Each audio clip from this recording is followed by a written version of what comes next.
एक नई आबाद होने वाली बस्ती में मकान नंबर 5 उम्रदीन का था, जिसके मुतालिक मशहूर था कि इस मकान में जिन भूत रहते हैं। इस मोहल्ले में 30 मकानात थे। उम्रदीन ने मकान पर रंग रोगन करवा लिया था।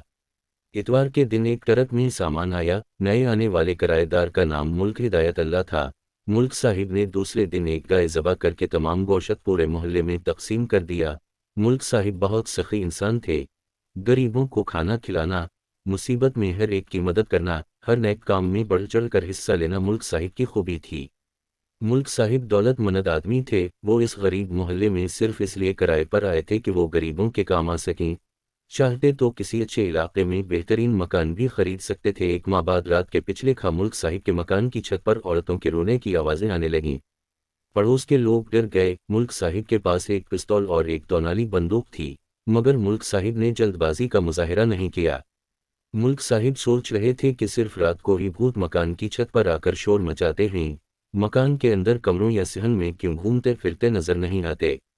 सिर्फ डराने के लिए रात को ही क्यों छत पर आते हैं? एक हफ्ता मजीद मुकम्मल सुकून से गुजर गया, मगर एक हफ्ते के बाद फिर छत पर घोड़े, गधे के दौड़ने और अजीब व गरीब डरावनी आवाज़ें आना शुरू हो गईं।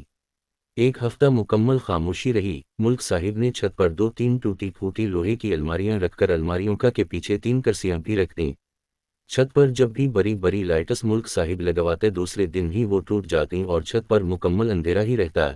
एक दिन मुल्क साहिब इशा की नमाज मस्जिद में अदा करने के बाद अपने 2 मुहाफिजों के साथ अलमारियों के पीछे लगी हुई कुर्सियों पर खामोशी से बैठ जाते।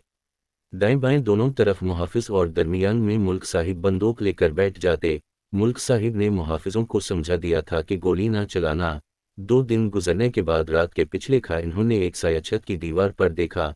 मुल्क साहिब और उनके साथी होशियार हो गए, मगर वो चाहते थे कि साया जरा नजदीक आ जाए। मुल्क साहिब और उनके साथियों ने मुकम्मल खामोशी इख्तियार की, मगर अपनी अपनी पिस्तौल अपने अपने हाथों में मजबूती से संभाल लें। लोहे की अलमारी के पीछे सौराखों से मुल्क साहिब और उनके साथियों ने मुकम्मल जायजा लिया। साया छत के बिल्कुल बीच में बैटरी से चलने वाला टेप रिकॉर्डर रखकर बजाने लगा।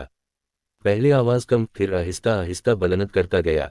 मुल्क साहिब ने एक हवाई फायर कर दिया। साया डर कर भागने लगा तो मुल्क साहिब और उनके साथियों ने इसे पकड़ लिया।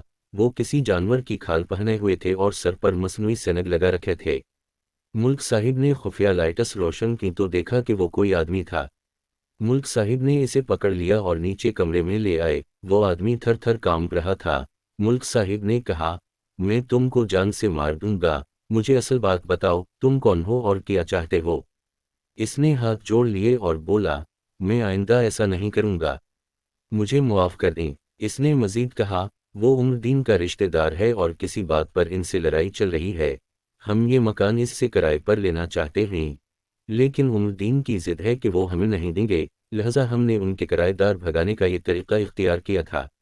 इसने मुल्क साहिब से दरख्वास्त की कि वो इस बात का तज़किरा किसी से न करें, हमारी इज्जत का ख्याल करें, वरना हम बहुत बदनाम हो जाएंगे।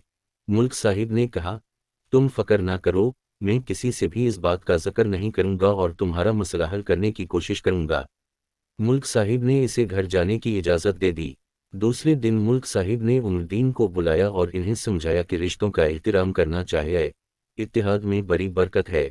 आपके जो रिश्तेदार आपसे ये मकान किराए पर लेना चाहते हैं, मेरी ज़मानत पर आप इन्हें दे दें।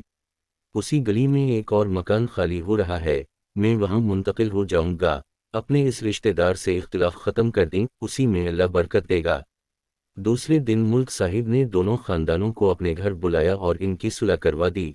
उम्रदीन के रिश्तेदार मुल्क साहिब के इस सलूक से इतने मुतासिर हुए कि इन्होंने कहा कि हमें खुशी होगी कि आप उसी घर में रहें। उम्रदीन से सलाह हो गई है, यही बात सबसे अच्छी है। मुल्क साहिब ने भूत वाले किस्से का जिक्र कभी किसी से नहीं किया। जो दूसरों के ऐब छुपाता है, अल्लाह भी इसके ऐब छुपाता है।